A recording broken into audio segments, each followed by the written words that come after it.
On dit que le mois de septembre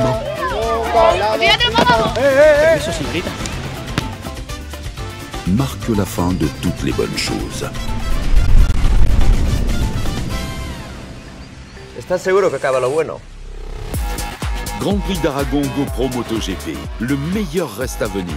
Achetez vos billets sur motorlandaragon.com. 5 victoires aux 24 heures du Mans, 4 victoires au Bol d'Or, 3 titres de champion de France. Il est le pilote du team. Je vais essayer de lire sur son polo pour ne pas faire de bêtises. Kawasaki WeBike Trickstar, le KWT. Nous sommes avec Grégory Leblanc. Comment vas-tu? Salut Yann, ça va et toi? Bah, ça va très bien. Je suis très content de pouvoir échanger avec toi. Un pilote, voilà, en tant que passionné que je suis depuis très très longtemps. La première question, parce qu'on en a parlé il y a quelques jours au FSBK, comment tu es venu à la moto et quand tu as commencé? Parce qu'en fait, tu as commencé tard.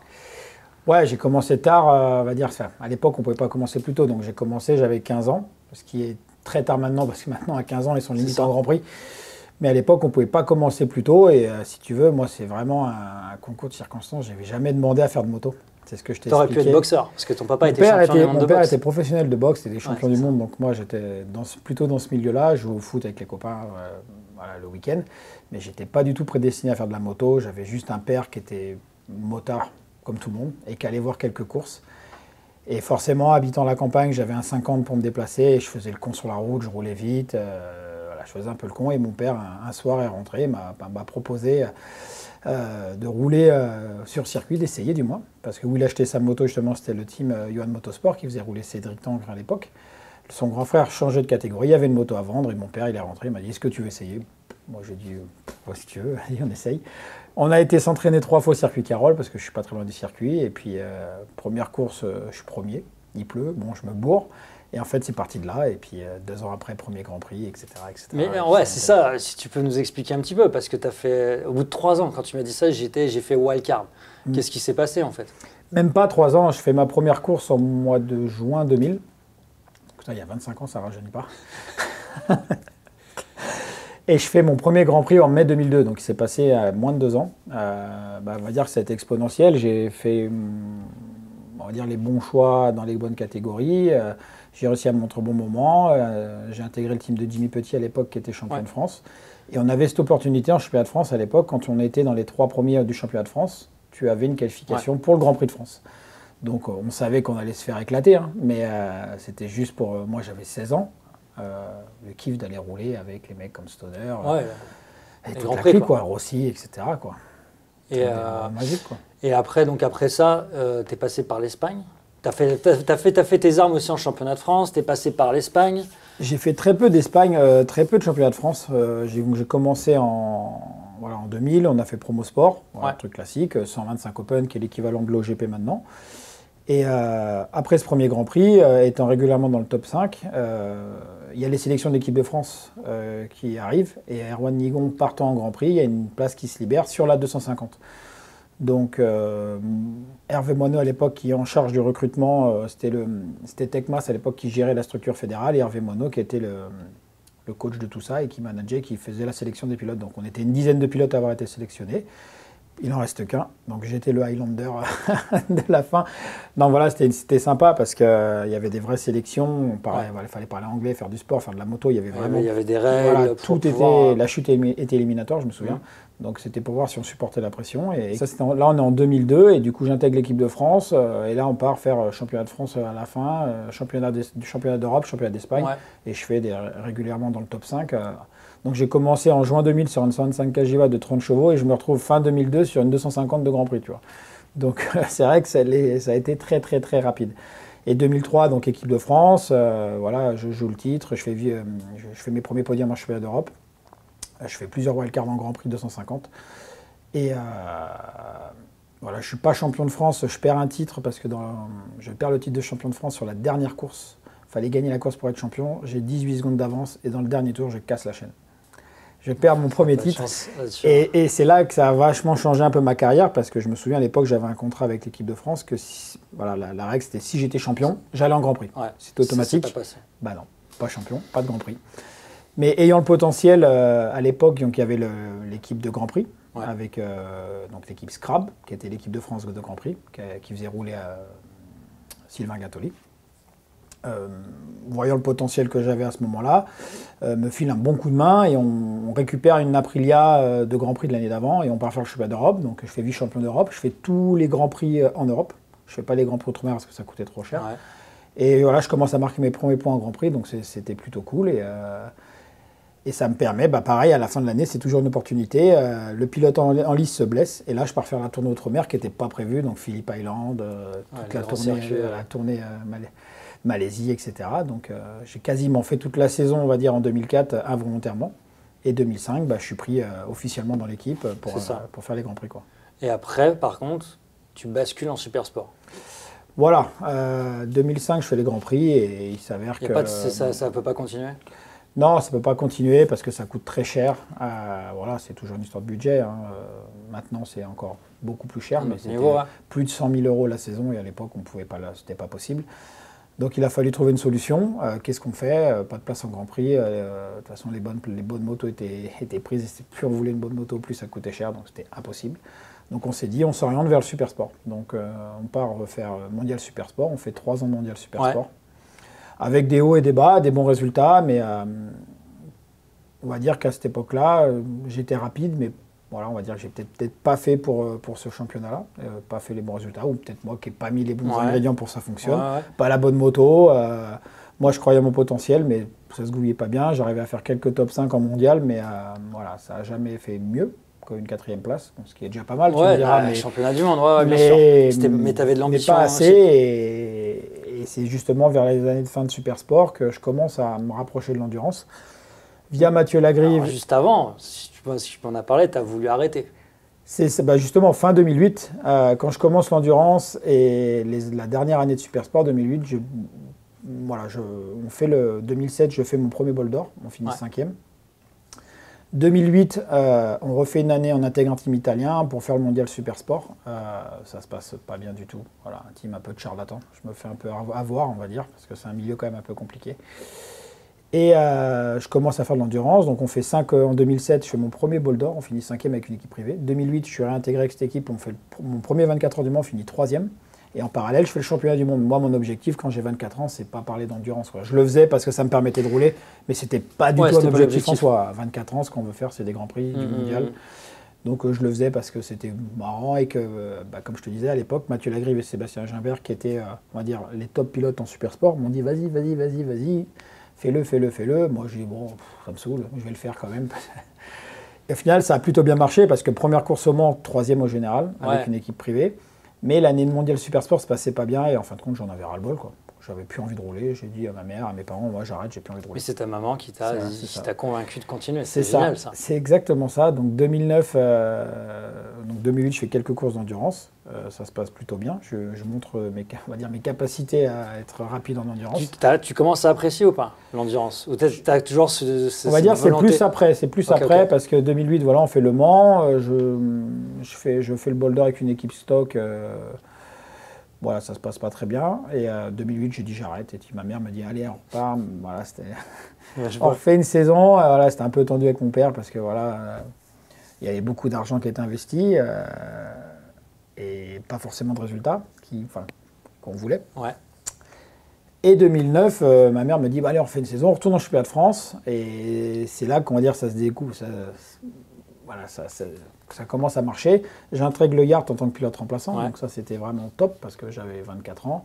Le Yard, pilote team officiel Yamaha. Je faisais aucune course, mais j'ai beaucoup roulé en test, en faisant du développement à l'époque. Tu as roulé. Ouais, j'ai grave roulé et du coup c'est là que j'ai commencé à bien me faire à la 1000 parce que c'est vrai que le step 600 000 était quand même assez difficile.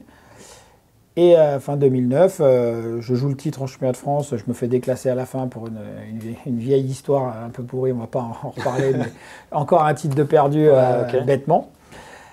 Et dernière course, je vais voir Jules Staffler, et c'était un peu marrant, on fait une soirée, maintenant on peut le raconter. Vas-y. On fait une soirée de fin d'année dans le paddock, petit manager à l'époque. On fait un peu la fête, tout le monde est là, voilà, ça boit un petit peu d'alcool, on boit un coup et je suis un peu pompette. Et je lui pique son manteau et je lui dis l'année prochaine, je roulerai chez toi.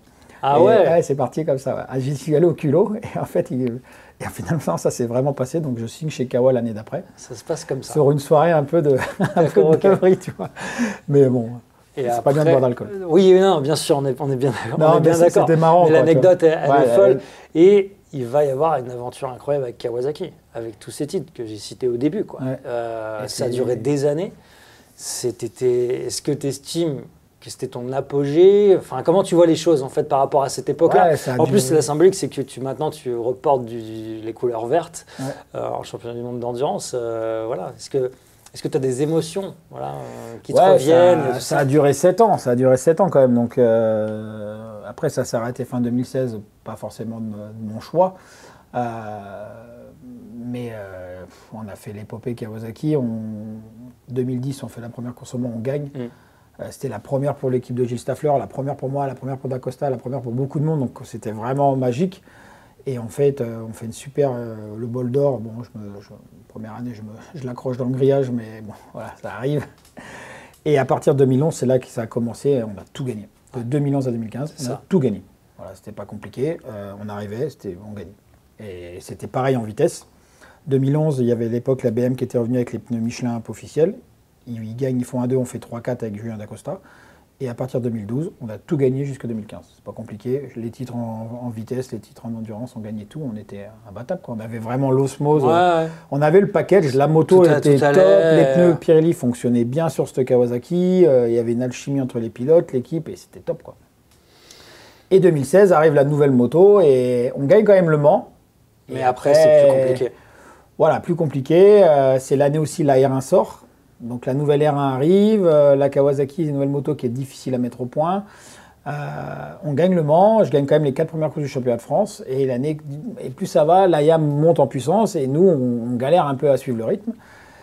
On gagne le Mans quand même, on fait 3 du championnat de France Superbike et on fait 2 au bol. Et à la fin de l'année, on me dit, bon bah voilà, c'est terminé. Je suis plus là parce que j'ai fait une mauvaise saison, comme dit. Ah, c'était ça l'explication? Voilà, ouais, il y a eu d'autres trucs, on n'en parlera pas là, mais... Ok. Des trucs qui ont été faits et que j'ai pas du tout apprécié. Il était hors de question que je continue à travailler avec eux pour d'autres raisons, pour des raisons financières qui n'ont pas été réglo, on peut le dire. Hein.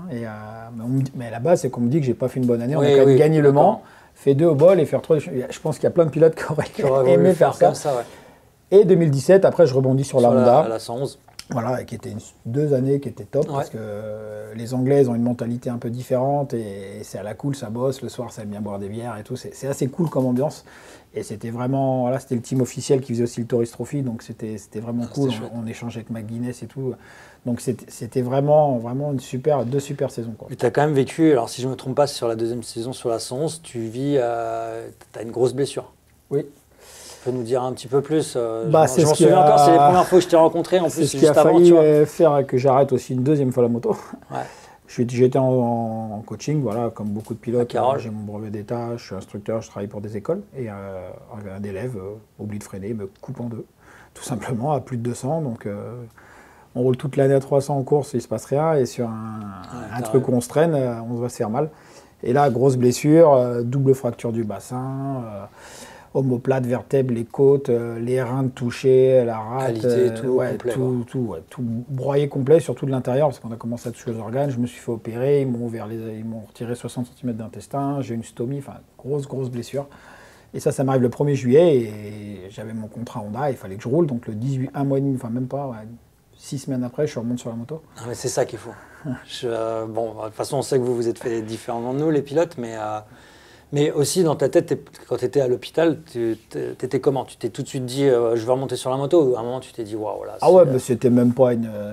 Je n'ai même pas posé la question, c'était sûr.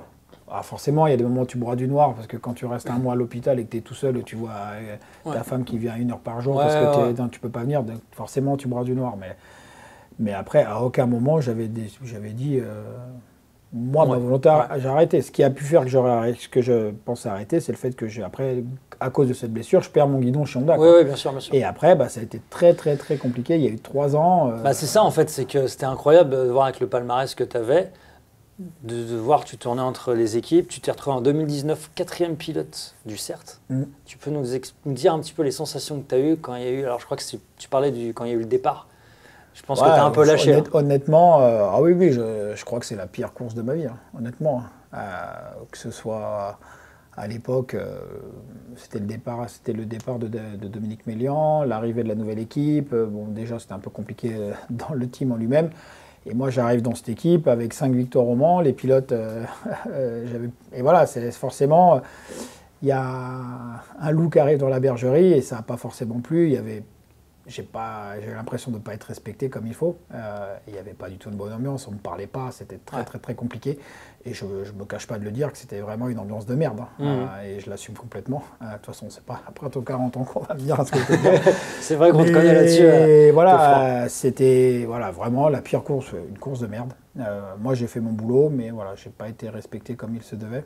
Et c'est vrai que sur le départ, je me suis dit, mais qu'est-ce que je fous là, quoi. Et ma femme étant des témoins, et j'avais les larmes aux yeux, je m'en chialais, parce qu'au final, je me dis, putain, j'ai fait tout ça, j'ai gagné tout ça pour être là, comme une merde, à les regarder rouler, alors que je devrais me battre pour vous gagner cette course, quoi.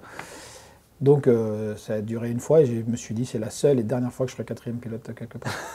Et au fur et à mesure des saisons, tu reviens, il y a l'histoire avec Tati, qui est quand même incroyable, parce que, je sais pas si c'est une rédemption, je sais pas, c'est une... Tu reviens, quoi. Je reviens, je reroule sur la Tati, avec qui voilà, on s'entendait très bien. On avait déjà roulé par le passé, on était adversaire en super sport. Donc la Tati cherche un pilote, je reviens avec eux au Mans, et ça s'est plutôt bien passé. Hormis la toute première course qu'on fait avec les Kawasaki et les Michelin au Mans, qui a été assez compliqué, on a eu beaucoup de chutes. À partir de Spa, on est arrivé ici, on a changé de manufacturier, on a passé Pirelli. Et en fait, on fait 2 ici, avec Alan et Loïc Arbel, ce qui était fou, quoi. C'était le premier podium sur une course de 24 heures qui était pour un team stock à l'époque, qui n'était pas sur WC. Et c'était le retour des 24 à Spa, après 20 ans, si je ne me trompe pas. C'est ça. Donc moi, je n'avais jamais roulé à Spa, c'est la première fois aussi. Donc 2e avec une équipe privée, pas très loin de la victoire. C'était fou. On fait un super bol d'or aussi, malheureusement, on a un problème technique, mais on joue aussi devant. Et voilà, et ça se passe plutôt bien, mais j'étais vraiment dans un autre mood, en fait, si tu veux. Je roulais plus à l'époque avec le statut d'un team officiel où on parlait d'argent, c'était vraiment même plus entré dans ma tête, je roulais pour me faire plaisir. Et j'avais plus cette pression de contrat, de machin, de trucs. Je roule, je m'amuse, je kiffe. Et donc ça, c'était 2022, je crois. Et 2023, je repars avec la Tati. Donc on a roulé avec des bons pilotes, comme il y a eu Alain qui est venu, il y a eu Léon Aslam qui est venu. C'est vrai, Léon Aslam au bol. Le mec était officiel sur la Kawa, vient rouler avec nous au bol. C'est top. Superbike. Et on repart en 2023. Et là, dans ma tête, moi, je me dis, bon, moi, je fais ma dernière saison. C'était vraiment... je kiffe une dernière année et on verra, quoi. Tu vois. Donc 2023, donc l'année dernière, on fait le Mans et je fais un Mans de fou, en fait. J'étais transcendé sur cette course, j'étais plus vite que la Factory, j'étais vraiment... mais vraiment, voilà, no stress. Je roulais, je faisais mon taf sans en faire plus et ça marchait. En plus, le Mans, c'est toujours un circuit qui m'a réussi, donc forcément, tout s'est bien goupillé. J'ai été ultra performant. La Kawa ayant des problèmes avec l'arrivée des Japonais, les machins, les pilotes, le mardi, la course d'après, le mardi après la course. On a fait la course, le mardi, ils m'ont appelé, ils m'ont dit, est-ce que tu veux revenir ? Ayant changé on va dire de patron, j'ai dit oui. Enfin, faites-moi une proposition, on discute. Et en fait, c'est reparti de là, quoi. Donc, je suis rebondi officiel alors que j'étais plus dans l'optique d'arrêter. Clairement. Mais à côté, ça aurait été à l'époque Gilles Staffler encore, même si ma proposition. Tu n'y allais pas. Non, à côté, il faut en parler. Tu as remporté une victoire il y a quelques semaines. Je crois que ça faisait combien que tu m'avais dit? Ça faisait 8 ans. 2016 la dernière. C'est ça, voilà. Mais attention, c'est ton équipe. Je veux bien que tu racontes un petit peu cette histoire, parce que on s'est rencontrés avec ta chérie. J'ai appris que tu as failli vivre au Canada, finalement, juste avant, un moment quand ça a été compliqué pour toi, sur ces années-là d'endurance, ces dernières années, tu as failli partir au Canada, parce que c'est un peu votre rêve aussi de pouvoir découvrir autre chose. Et au final, tu te retrouves à être team manager d'une équipe en championnat de France. Mais alors, pas team manager, juste toi pilote, c'est que je ne sais pas combien vous avez de pilotes, c'est ça. Et même ta chérie te dit, attends, calme un peu et tout. Et toi, tu dis, non, on va voir, on va tenter le truc. Et tu te retrouves, maintenant, ça fait la quatrième année. C'est incroyable. Si je peux me raconter un petit peu ça. Bah écoute, les années galères, je sais que j'ai le potentiel d'y arriver, mais je ne trouve pas de guidon. Et j'ai toujours envie de faire de la vitesse. Et malheureusement, le championnat de France, c'est plus comme à l'époque. Il n'y a plus de marque qui investit. C'est compliqué. Hein, t'es bien placé pour savoir. C'est compliqué de trouver un truc pour rouler. Et donc, je me dis, putain, qu'est-ce que je fais? Donc, on est pendant le Covid. Et l'idée, c'était de dire, c'était soit j'arrêtais tout et on se barrait vivre au Canada avec ma femme, parce qu'elle a mis sa vie c'était son rêve et elle a mis sa vie de côté pour moi. Donc, je trouvais ça normal Puis moi, je veux bien partir à l'aventure. Pareil, on verra bien ce qui se passe, quoi, tu vois. Et donc, ça se fait pas. Et entre-temps, moi, j'avais 3 R1 pour m'entraîner avec mon pote. Et on se dit, putain, mais viens, on va le faire. On fait nous-mêmes, tu vois. On verra bien. De toute façon, on connaît les mots, on a l'expérience, on connaît les partenaires. On sait ce qu'il faut faire pour que ça marche. C'est un autre boulot, mais on va apprendre. Et au début, on commence à parler avec, on a les R1, on va prendre ça. Puis finalement, on commence à discuter avec Yamaha. Bon, c'est pas possible. Pierre lui dit non, c'est pas possible. Hein. Et là, on se pose, on dit putain, mais en fait, il faut faire autre chose. Il faut partir faut partir dans une autre direction. Donc, Yamaha, c'était pas possible. BMW, il y avait Tecmas. Kawasaki, à l'époque, il était hors de question que je roule avec la Kawa. La Suzuki, il y avait Damien Saulnier qui était déjà en place. Donc, il n'y avait pas 50 000 options, quoi, tu vois. Honda, elle n'était pas très. À l'époque, c'était pas la Honda de maintenant, elle était quand même moins performante. Donc, ce projet-là ne me bottait pas. Et il restait la Ducati, la Aprilia. Et en fait, sur un track day avec Riding Sensation, j'ai eu la chance d'essayer les deux d'origine. Et en fait, je suis monté sur la Ducati, j'ai kiffé, quoi. Très compliqué à rouler, hein, mais c'est une moto parce que je me souviens, la première saison, c'était aussi au niveau des réglages. Il y avait des week-ends, ça allait bien, des week-ends un peu moins bien, mais au fur et à mesure, maintenant, ça y est, là, on connaît par cœur maintenant. Quand on parle, tu es 3e au championnat, si je ne me trompe pas, donc ça fonctionne, mais c'est surtout que tu gères toute une équipe un week-end, que tu as professionnalisé presque une partie du FSBK avec l'hospitality, tout ça, et c'est incroyable de pouvoir gérer ça à notre époque en championnat de France. Ouais, je me suis inspiré de Christophe Guyot parce qu'il l'a fait à l'époque, il était pilote et il l'a fait. Donc je me dis, si lui l'a fait, il n'y a pas de raison que moi j'y arrive pas. Moi, je pars de ce principe-là. Et l'idée, c'est au début, quand on a créé ce projet-là en 2021, moi c'était que pour moi. Et on s'est dit, après, il y avait un projet à long terme. Et j'ai dit, ouais, vas-y, on y va, on fait tout d'un coup. On a fait rouler des jeunes. Dès la première année, on est champion de France au GP avec Amaury Misera qui part en Red Bull. Et en fait, ça a grandi plus vite que ce que je pensais. Ouais. Et les partenaires nous ont rejoints et ça a fait que ça a grandi. C'est vrai que là, maintenant, on a une des plus belles structures de championnat de France. Ouais, c'est cool. On a Ducati qui nous fait confiance. Donc maintenant, on fait rouler que des Ducati. Ouais. Donc c'est vrai que c'est un peu original. Quel est déjà ton plus beau souvenir dans ta carrière? Pour l'instant, il y en aura peut-être d'autres qui viendront derrière. Mais... Ouais, le plus beau, je pense que ça reste quand même la première victoire au Mans en 2010. Ouais. Hein. Ouais, c'était la première pour tout le monde, quoi.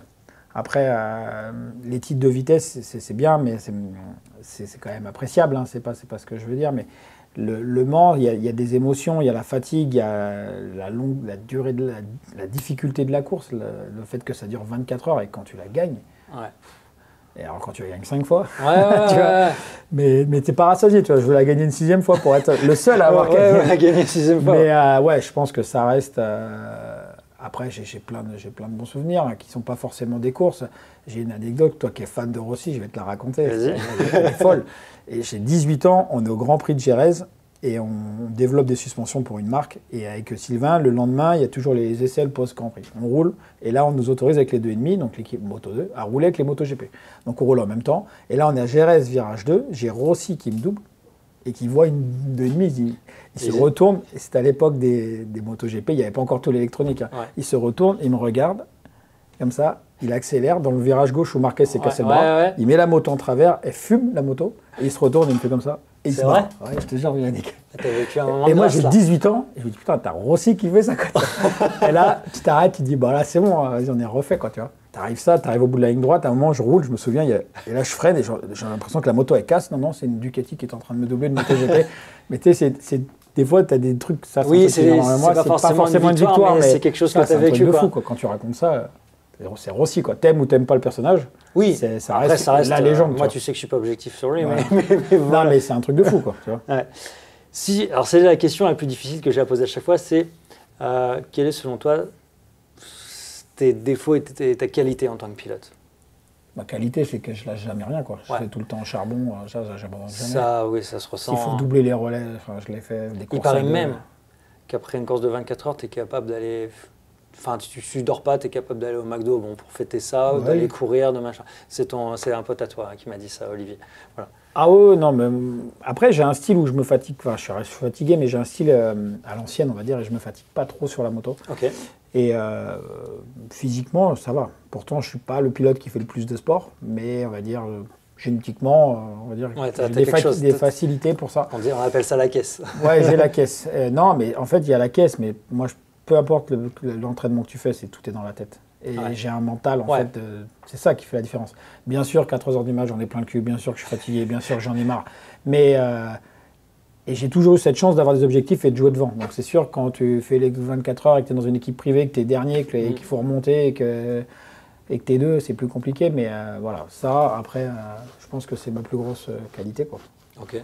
Après, le plus gros défaut, c'est que je suis râleur. Je gueule beaucoup. Après, c'est une qualité, un défaut, c'est que je dis toujours ce que je pense. Donc, ça m'a joué des torts. Alors, je me rebondis là-dessus. C'est ta chérie qui me dit qu'à un moment, il y a eu ce syndrome du mal-aimé du paddock. Est-ce que tu confirmes ça? Oui, c'est Et vrai. donc, ce serait par rapport à ça, c'est-à-dire le fait de... Ah non, c'est sûr. C'est sûr.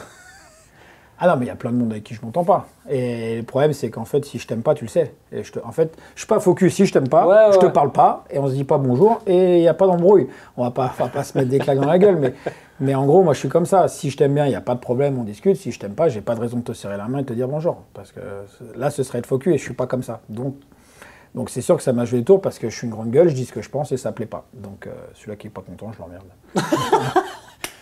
Est-ce qu'on termine là-dessus? Je vais même parler avec, si tu veux là-dessus, je rigole. Voilà, mais non, mais en fait, pour moi, c'est dans le sens entier, c'est une qualité, c'est une qualité et aussi un défaut. Ça m'a joué forcément des tours dans ma carrière, sur certains choix, mais après, je l'assume, c'est comme ça et je ne changerai rien, quoi. Merci pour ta franchise, avec et plaisir. ça m'a vraiment fait plaisir qu'on puisse passer un peu de temps ensemble, et je te souhaite le meilleur pour la suite. Le meilleur, ce serait de gagner ce week-end déjà. Ouais, on se pense pas, et puis on va se revoir à FSBK, c'est toujours sympa de voir en bagarre, et merci à toi. Merci à toi. Salut.